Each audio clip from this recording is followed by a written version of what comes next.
everybody, we're making a really popular recipe. If you do searches online and if you're looking for the most popular recipes, in the top 5 is... Yeah, chicken Marsala is one of them. Yeah, and it's really high up there. It's a great meal that is easy to prepare and the result is absolutely fantabulous. Yeah, so it's impressive for how simple it is, really. Yeah, so why don't you show us how it's done. So we've got... Educate me. Alright, we've got chicken breast, we've got flour, salt, and pepper, and first thing, obviously thaw out your chicken. Alright, after that's done, we're going to want to flatten it. There's a good reason for this. You want it to be the same thickness. Yeah, you want to pound it out. You know what I mean? Yeah. Absolutely. So that you want it the same thickness. So if you take a look at this breast, check that out. You can see that in any breast, it's thick skinny. at this side. So basically what you're looking to do is take this section that's really thick and pound that down flat so it's even. Yep, uniform. That's what we're going to do. And there's several ways to do this. You can use a Ziploc bag and a rolling pin, which is a very common way. You can use, a lot of people have these are tenderizers, and what you want to be careful of is you don't want to use the tenderizing part, okay? You don't want to break those fibers up. So if you have one of these, and you don't have one of these meat pounders, this is a heavy meat pounder that works really well. You just take and hit it with the side of this. Don't hit it with the waffled edge. It'll break it up. So go ahead and tell us why you use parchment paper and why you don't just pound it right on your cutting board, or why you don't pound it on your counter. Basically, clean up. It's a breeze. It's even compostable. So we pounded these, or she pounded these earlier, and look how simple this is. Yeah. It's just boom, done. They're ready. Nice. Yeah, you fold that over, and I just made it easy. You can get that out of the way for when it's ready, and we'll open these up. So.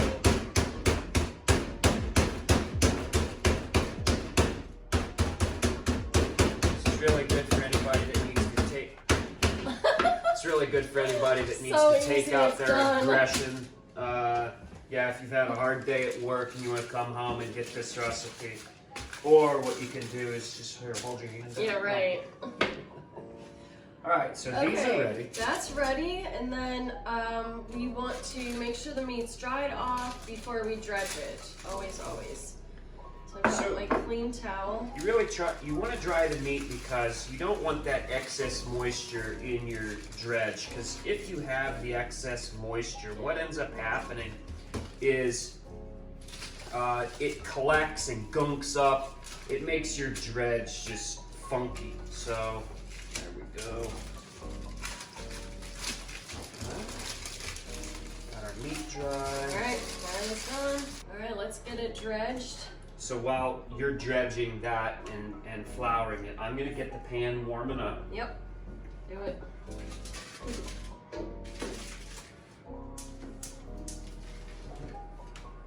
Then also put it right back on the parchment paper, so obviously cleanup's even easier.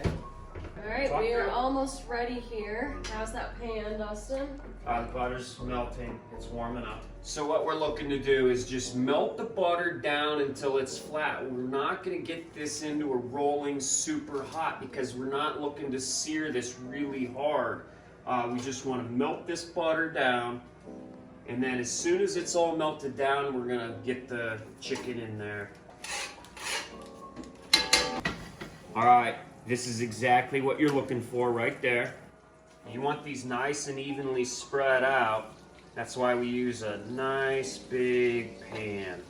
That is a thing of beauty. Oh, that's great. Yeah, that looks beautiful. So we're gonna let that cook. Now, one of the things is this happens pretty quick. Boy, those are looking really great. It looks like they're about ready to turn. Yeah, these are ready to turn. Oh, they're, just a little brown. That's what you want to see. So since it's pounded thin, these are going to cook pretty quickly. So you got to be mindful of that. Oh, yeah. And they're going to cook evenly, which is which is exactly what you're looking for. Yeah. You can see that those are laying in the pan perfectly flat. There's no big humps on them. Right. Here, let's get this over here. What we're going to do is we're going to pretty much just finish cooking these. We're going to take them out of the pan, and then we're going to start the sauce with the mushrooms and everything else. So just a few words on sides, and we don't do these in these recipes, but some sides that go really good with this is... Well, my favorite is mashed potatoes, so yeah, I love mashed potatoes. The traditional side, though, is spaghetti. Yeah, pasta. Or like, some sort of pasta. Because the sauce goes over it, soaks it in. We're not doing a lot of pasta these days, is what it is, but... What do you like? I like mine with rice. So, and I like cooking my rice in broth, so like a chicken or turkey broth. Yeah. But, and that's what we're having tonight. So, those are really good sides. You're looking for something starchy, but the traditional is the pasta, the spaghetti, or something like that. Yeah. So, how are we looking on those? Pretty close. That one feels done. So I'm checking to see how done they are right now. And how I check, you can get a thermometer out if you want, but we've done it for a long time. So I'm basically just kind of probing it to see if it feels super soft. That means it's not cooked. Which actually all these, this is the only one, this little guy was thicker. But everything feels really firm, which means it's done. So I think it's time to pull these out. Awesome. All right. Okay. Those look beautiful. Okay. Don't forget So- the garlic. Yep, we're gonna just set these away to the side. Yep. And then I'm gonna get the mushrooms in this hot pan first. Okay. Garlic, we can sprinkle around. And what we're looking to do, just move these mushrooms around. Now, a word on mushrooms, there's a lot of selection out there. You can use baby bellas, you can use button mushrooms. We chose to use Miller's mushrooms, oysters, just for the simple fact that they're absolutely remarkably incredible. So if you do button mushrooms, you're going to want to slice those up. They cook a little bit quicker than these, so the cooking time on these oyster mushrooms is going to be a little bit longer. So right about now, I'm going to add the Marsala wine. And what that's going to do, you can see now that this is beginning to, those mushrooms are just really absorbing all the juices and all the butter. So once that starts to dry out a little bit, that's the time you want to add your wine. And what the wine is going to do is it's going to deglaze that, which is going to lift everything off, and watch what happens here. Woo! That's what you're looking for. Okay. Get our fan going. All right.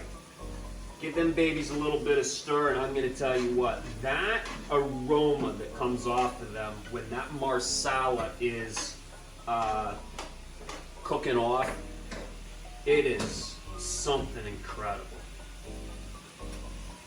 So just as that cooks down, I'm going to go ahead and I'm going to add, you want to allow the temperature of the pan to rise again before you add another cool ingredient. So you want to add these cool ingredients kind of slowly after the wine.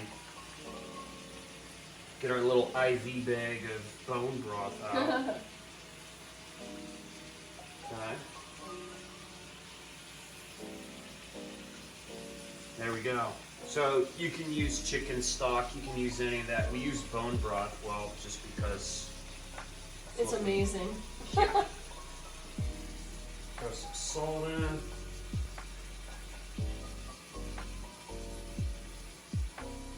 Okay. Give these babies a little bit of stir. Yeah, so You can see those mushrooms, the liquid's starting to reduce very quickly. The mushrooms are cooking. So that brownness that you're seeing is that glaze, that cooking that came up off of the pan, which is really nice because it makes cleanup an absolute cinch. We're gonna hit this with a bit of pepper. We're gonna get generous on that pepper, baby. Alright.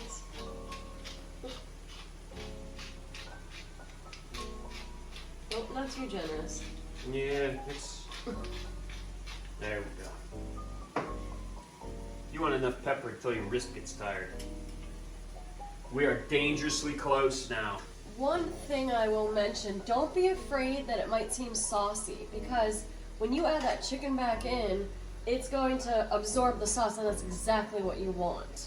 So we are going to add the chicken back in? Yes. Okay. Yeah. Got it. We are right near the end. This is a perfect consistency. If you take a look at that, it is gorgeous. Yep, it's great. Now we're going to hit it with some cream, baby.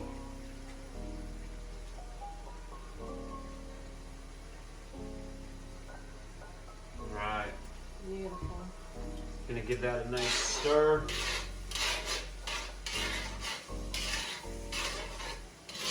Oh, that's gorgeous. It is beautiful. Yes. Yeah, why don't you go ahead, you get the chicken back in, you set that up, and I'm gonna get the rice You going. want to get the rice warming? Yep. Kind of nestle the chicken in.